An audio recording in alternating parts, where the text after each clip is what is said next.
Ka nui te mihi kia koutou, kia ora, good afternoon everybody, and thank you for coming out here. Can I just firstly say a very big thank you to our Principal Naidu and all of the teachers and all of the team here at Manurewa West for hosting us here this afternoon. I've spent some time with some incredible young people who are so enthusiastic about learning, and you can see it in their eyes as they engage with those teachers, and I hope you got to see a bit of that today as well. It's very clear that the leadership team and all the teachers here are doing an incredible job here at Manurewa West, and we're really proud of you and very grateful for all the work that you do, setting our young people up for such great success. I'm absolutely thrilled to be here today and be joined by my very good friend, our fantastic Education Minister, Erica Stanford, to make what it will be a significant announcement in education. As you will well know, our government has a plan, and that plan is really to get New Zealand back on track by rebuilding the economy, restoring law and order, and delivering better public services, particularly around health and education. Today we're here to announce a program to help us build that world-class education system that New Zealand so desperately needs, and that New Zealanders need to realise all the great potential that sits within Kiwis and within this great country of ours. Kiwi kids getting a great education is a personal passion of mine. Erica and I, in our very first week as under new leadership of the National Party, spent time in schools just because it's so important to us. For me personally, I'm a kid whose parents left school at 15 and 16. They prioritised education and made sure I got the best education I could get. I was the first in my family ever to go to university, and that education actually set me up to be able to go out in the world, seize the opportunities that came before me, to actually live my dream and to go out there in the world and be successful. And I actually want that for every single Kiwi kid, that regardless of your circumstances and where you come from, that with a good education and with hard work, you can realise your potential and you can achieve your version of the Kiwi dream, whatever that may be. So securing a better future for our children is something that we know that all parents want, and something that this government is deeply committed to. Better educated kids can access higher paying jobs.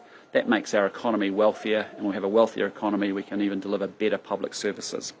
So yet academic achievement, the reality is academic achievement has been declining in New Zealand for some time, and barely half of our kids are now attending school regularly. And that's simply not something that this government is prepared to stand for. We want better for our kids, and we've taken very quick actions to turn that around. We've banned the cell phones in schools. We've ensured that primary and intermediate students get an hour of maths, an hour of reading, an hour of writing each and every day. And we've set some pretty ambitious targets to make sure that 80% of our Year 8s are at curriculum ready to go for high school by 2030. But there is a lot more for us to do, and particularly when it comes to ensuring that our Kiwi kids can actually read and write. And I have to be honest, the statistics are fairly stark, because today 56% of our Year 8 students have the reading skills expected, have the reading skills expected for their age, and just 35% are where they should be with writing. So we've embarked on, I think, a 30-year experiment in how we teach our children to read, and the results, I think, have been a failure. It hasn't worked, it has to stop, and today we're drawing a line in the sand and saying it's time for us to do something very different. New Zealand children deserve a world-class leading education, and that starts with us getting the basics right and the basics of reading right. So it is very deliberate that our very first pre-budget announcement is about how we plan to transform the way that children will learn to read. And with that, let me hand you over to Erica to talk you through the details of today's announcement. Thank you, Prime Minister. And can I start by thanking Manurewa West and Principal Naidu for having us. It's been an amazing visit. What we saw were engaged kids who were learning in a structured way with explicit teaching, serve and return. They were writing, they were listening, they were speaking. It was incredible to watch, and we want this for every Kiwi kid. And you do an amazing job. So today I am making a significant announcement that will transform the way that we teach our children to read, to ensure all children experience success in reading and writing. We're going to be introducing structured literacy into every state school, because this government is ambitious and aspirational for our kids, and we are focused on raising achievement, and that starts with the basics. And as the Prime Minister mentioned, those statistics aren't great at the end of primary school. 56% for reading and 35% for writing, but it doesn't get a whole lot better by the time our kids are sitting their literacy and numeracy assessments. Only 60% are passing, 40% are failing those very basic assessments. So we have to turn this around. We have a moral imperative to turn this around. And investing in early literacy has a profound impact on a child's ability to access all areas of the curriculum when they get to high school, to go on to get that qualification and go on then to experience success and live the life they want. And some people may ask what structured literacy actually is. It is a highly explicit, systematic way of teaching skills, starting with using phonics to decode words. There are spelling skills, as well as teaching other important components explicitly, like vocabulary and comprehension and writing. And also spelling, as I said. There is a wealth of evidence from schools around New Zealand who have already implemented structured literacy, including from Manurewa West, who have implemented structured literacy. We are seeing significant lifts in reading and writing across the country in schools who have implemented structured literacy. And today, in order to roll out structured literacy in every state primary school in New Zealand, I'm announcing $67 million in budget 2024. This funding will go towards providing professional learning and development for our incredible teaching workforce, decodable books and other resources for teachers, introducing a phonics check to make sure that we're on track, and if there are any who need extra support that they'll get it, and additional supports for those who are falling behind. The PLD initially will be for teachers in year 0 to 3, beginning with those who have not had any training in structured literacy.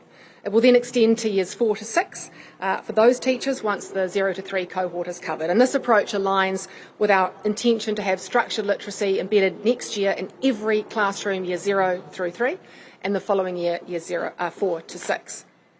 The use of structured literacy approaches in classrooms will extend to structured literacy approaches for learning support, so that teachers who are training in remedial interventions are also using structured literacy, so that everything is consistent, whole room teaching as well as small group interventions. We have a very wide and persistent equity gap in education that we were just discussing today with the principal here, where the resources of your family are directly related to how well you do at school. Our education system should be the great equaliser. Your means should not determine your destiny. Absolutely. And our government is determined to take action to ensure that every single child has the opportunity to experience success at school. And that starts with teaching the basics brilliantly, with this investment into structured literacy, ensuring from term 1 next year, no matter which school you go to, no matter which teacher you have, no matter which part of New Zealand that you are in, a child will learn to read using structured literacy. And our goal, as the Prime Minister said, is to have 80% of our Year 8 students at curriculum by 2030. And having our kids read fluently in early primary is a vital piece of that goal, so that they can go on to gain meaning qualifications in high school, reach their full potential, and, as I say, live the life they want. Yeah, awesome. Well, thank you, Erica, and can I just say to all of you again, thank you for being here. I hope you feel as excited about it as we do, and you've only got to go see the young people who are teaching and being taught this way to see how excited and engaged they are. With that, happy to take any questions you may have. A question on Winston Peters. Are you going to stand Winston Peters down for these allegedly defamatory comments he's made? Oh, look, they're not comments I would make. I'm sure Bob Carr, as a seasoned politician, understands the rough and tumble of politics, and what I would say is I think Winston Peters has done an exceptional job of lifting our urgency, our intensity and our engagement with our partners all around the world. Sorry. Again, what I'd say is I'm sure Bob Carr, coming from a steeped history in Australian politics, appreciates the rough and tumble of politics. They're not comments I would make, but at the end of the day, as I said, Winston Peters is doing an exceptionally good job. I haven't spoken to him, but I just acknowledge that he's been doing an exceptionally good job. I thought he gave a very good speech yesterday outlining the reset of our foreign policy, very comprehensive, well thought through, and between him, myself, our Minister of Trade, Minister of Defence, we are collectively determined to lift our engagement with the world. Sorry? Well, as I said, they're not comments I would make. I know Bob Carr comes from a very long history of Labor politics in Australia and New South Wales and federal, and I'm sure he'll appreciate the rough and tumble of politics. Prime Minister, you're saying the rough and tumble, but Chris Hipkins, he said that Mr. Peters has embarrassed the country and it's created a legal risk. How do you respond to that? Oh, look, I think that's all hypothetical. I mean, I haven't seen that there's been any legal action commenced today at all. So there's no diplomatic rift from this? No, I just say to you, we have a very strong relationship with Australia. I know Minister Peters has been very instrumental in making sure we reset that relationship and take it to the next level and build on what has gone on before, and it's in good heart. I'm just saying to you, they're not comments I would make. I appreciate the comments in the rough and tumble of politics, and frankly, he's doing an exceptionally good job. Why is the Foreign Minister saying he's in the pocket of the Chinese, and what evidence do you have to support that? Well, look, that comments you need to direct to him. But what I just say to you is, look, we've talked. We've got a very clear position. I think Bob Carr's commented about New Zealand's position around AUKUS. All I just say to you is that our position on AUKUS is no different from what Chris Hipkins had 155 days ago. Have you been updated on the Chinese hack and whether government agencies or your own party should have been more transparent about former MPs? Look, again, it's a question for the GCSB, and I know, I just want to be really clear about, because yesterday there was a bit of confusion about conflating two issues. One was obviously the attribution of China to a cyber activity that we saw probably 2.5 years ago, and then obviously this issue that we emerged yesterday. Again, what I'd say to you is those are issues that I know our intelligence agency will look at and we'll have more to say about shortly. On Julie and Genta, her behaviour in the House, it's just come that a complaint has been made to the Speaker. Does that come from within your party? Look, and what do you make of her behaviour? Look, I wasn't there. It looked quite unbelievable when I did see it. But again, those are issues for Parliament to work through. What I did was just make sure that I checked in with Matt Ducey last night, and I'm sure the Greens are checking in. The Greens leadership, I hope, have checked in with Julianne as well. And what has Mr Ducey said of the incident? Sorry? What has Mr Ducey said? Oh, look, given this is an issue for Parliament, it's inappropriate for me to comment on it. Yeah. Just some questions for the Yeah. Minister of Education. What does this mean for schools that are currently practicing balanced literacy? Look, what I would say is that from next year there will be a requirement to use structured literacy in every year 0 to 3 classroom, and that's why we've announced this package, to make sure that every single teacher who has yet to be trained will receive the support that they need in professional learning and development, the resources that they need, and the tools that they need to make sure that this is embedded well, because we know that kids learn to read using structured literacy. The evidence is overwhelming, not only here but internationally. Will they be able to use the both method? There will be more than some children who benefit from some of those other styles of learning to read as well as structured. The evidence is clear that no child should be taught to read looking at the picture, guessing the word, having a read of the sentence and then guessing the word. Those are the habits of poor readers that the whole word and balanced literacy approach says that we should be using. They are the habits of poor readers. The way that the brain learns to read through decades of cognitive research is through decoding words, sounding them out, looking at the word. And you saw that happen today. And it's that repetition, the quite fast pace, the oral language that's included. Those kids were engaged, they were happy, they were confident in their ability. I want to see that in every classroom in New Zealand. So you don't want balanced literacy used? I do not want balanced literacy used in New Zealand. That's $67 million to go towards resources and books. Will that be looking at bringing in programs that have been developed overseas, or will that be programs around structured literacy that have been developed here in New Zealand, like the University of Canterbury one? Look, our intention this year, when we are training the remaining 8,000 or 9,000 odd teachers in years 0 to 3 that are remaining to train, we will use predominantly Better Start Literacy approach from Canterbury University, and we'll use our panel of existing providers, New Zealand providers. We will look over the next little while to accredit more providers, and we will have a very strict criteria of what we require in terms of our accreditation. Statistics show that Māori are at the bottom of the table Yes. for literacy. So Te Karere understands that you met with Te Runanga o Ngā Kurutaka for Māori this morning, and they were pretty happy. So can you comment about that? When I said in my speech that your means should not determine your destiny, that is at the heart of everything that we believe. And it is not good enough that our tamariki Māori are at the bottom of the statistics when it comes to reading and writing. But we know from Kura Kaupapa, because they've been using structured literacy for a very long time, very successfully. And I had a really great chat with them this morning about how successful that's been, and talked to them about what extra resources they need, like potentially providing, we will be providing decodable books in Te Reo Māori for their use. So yes, we have a lot to learn from Kura Kaupapa. Great. Oh, sorry. So we're hearing from the nurses union that there's about 500 internationally qualified nurses in New Zealand who are currently struggling to find work because they're just getting rejection letter after rejection letter from jobs that they're applying for. And there are claims that some of these nurses have paid tens of thousands of dollars to come here through recruiters and agents, some overseas, some based in New Zealand. Is this something that you're looking into as part of the AWB investigation?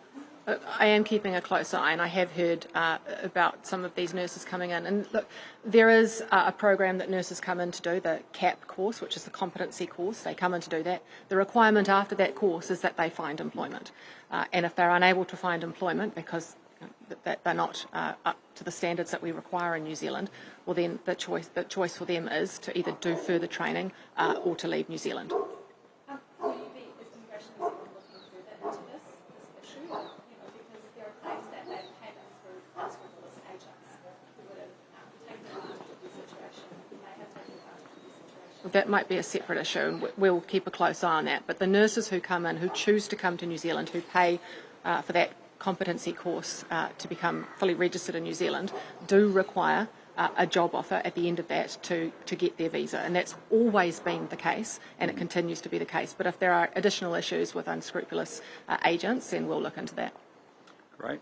Erica, sorry. Yeah, Can sure. I just ask one question? So the budget of the 67 million, would you be able to tell us how much of that would go to Kura Kaupapa Māori schools in terms of the funding equity over the last few decades? Yeah. But we'll be working with that 67 million with mainstream, with also our Māori immersion, and with Kura Kaupapa to work out where the need is. We'll be training, making sure that every single teacher who needs training in structured literacy, no matter where they are, get that, and no matter where you are, you'll have access to decodable resources both in English and in Te Reo Māori. Okay. Mr. Watson, just one last question on Winston Peters. You say that what he said is what you're saying. You're also saying he's doing a great job, but he's offended, an Australian counterpart. How can you say that he's doing? Well, let's be clear. He's not an Australian counterpart. He's a former Australian politician, that's come to New Zealand to make comment about our AUKUS position, which is exactly the same position that the Labor government had 155 days ago. So I just say to you, that's the reality of the situation. He's doing an exceptionally good job. He has been out and about in the world as we have been lifting our intensity after a period of time where we are wanting to step change and build our relationships with partners across the Indo-Pacific region. That's why you saw me in Southeast Asia a couple of weeks ago. That's why you've seen Todd McClay out and about with our trading partners, driving our trade agenda. He's been twice to India. He was in China just last week. You've seen Winston Peters travelling out and about as well, building those relationships with prime ministers and foreign ministers across the world. And so he is doing an exceptionally good job. And I can tell you the intensity, the urgency, the standing of New Zealand with our partners and like-minded countries, we are lifting that big time. Okay, thank you so much. Appreciate it. Have a good day. See ya.